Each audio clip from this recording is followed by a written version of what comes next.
અમેરિકામાં ભણવાનું પૂરું કરીને જોબ કરતા લાખો ઇન્ડિયન્સ હાલ ગ્રીન કાર્ડના વેઇટિંગમાં છે, પરંતુ તેમાંથી ઘણા લોકોને તો કદાચ રિટાયરમેન્ટની ઉંમર થવા આવે ત્યાં સુધી વેઇટિંગમાં જ રહેવું પડશે તેવી સ્થિતિ છે.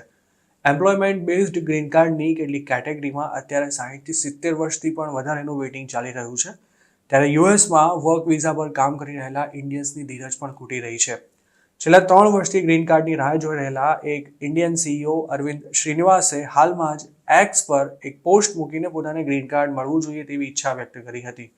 શ્રીનિવાસે એક સવાલ પૂછ્યો હતો કે શું મને ગ્રીન કાર્ડ મળવું જોઈએ? આપને શું લાગે છે? અરવિંદ શ્રીનિવાસના આ પ્રશ્નનો ઢગલાબંધ લોકોએ જવાબ આપ્યો હતો, જેમાં ટ્રમ્પના મોટા સમર્થક અને અમેરિકન બિલિયોનેર ઇલોન મસ્કનો પણ સમાવેશ થાય છે. શ્રીનિવાસની પોસ્ટ પર ઇલોન મસ્કે ટૂંકો અને ટચ જવાબ આપતા બસ યસ લખ્યું હતું. શ્રીનિવાસે ઇલોન મસ્કની આ કમેન્ટ પર રેડ હાર્ટ અને હાથ જોડેલા ઇમોજીસ સાથે રિપ્લાય આપીને તેમનો આભાર માન્યો હતો. અરવિંદ શ્રીનિવાસ પરપ્લેક્સિટી એઆઈ નામની એક ફર્મના સીઈઓ છે.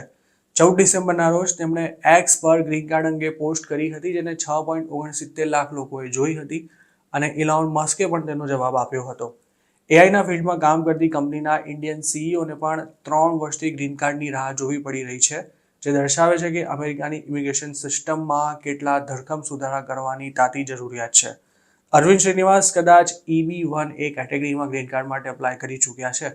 આ કેટેગરીમાં દર વર્ષે અમેરિકા 25,620 ગ્રીન કાર્ડ ઇસ્યુ કરે છે અને ઇન્ડિયાનો તેના માટેનો 7% કોટા છે. જોકે આ કેટેગરીમાં હાલ ઘણા ઇન્ડિયન્સ વેઇટિંગમાં હોવાથી નવા એપ્લિકન્ટે પણ વર્ષો સુધી ગ્રીન કાર્ડની રાહ જોવી પડે તેવી સ્થિતિ છે.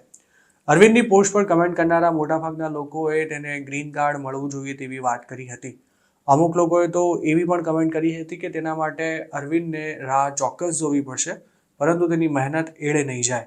જોકે એક વ્યક્તિએ તો અરવિંદને એવી પણ સલાહ આપી હતી કે તેણે ઇન્ડિયા આવીને અહીંયા કંઈક નવું કરવું જોઈએ.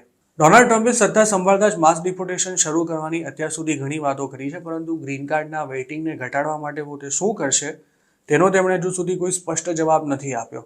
ડોનાલ્ડ ટ્રમ્પે ચૂંટણી પ્રચાર દરમિયાન અમુક ચોક્કસ પ્રકારના સબ્જેક્ટ્સમાં ગ્રેજ્યુએટ થતા સ્ટુડન્ટ્સને ભણવાનું પૂરું થતાં જ ગ્રીન કાર્ડ આપવાની વાત કરી હતી, પરંતુ ત્યારબાદ ટ્રમ્પે આ મુદ્દાનો કોઈ ઉલ્લેખ જ નથી કર્યો.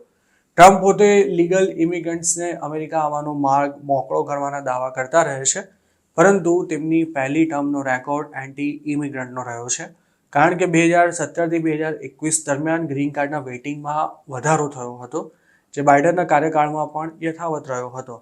ટ્રમ્પે તો પોતાની પહેલી ટર્મમાં H-1B વિઝાના ધારાધોરણો પણ ખૂબ જ કડક બનાવી દેતા અમેરિકન કંપનીઓ માટે વિદેશી એમ્પ્લોઈઝે જોબ પર રાખવાનું જ ભારે પડી ગયું હતું અને તેમને આ મામલે સરકાર સામે કેસ પણ કરવો પડ્યો હતો.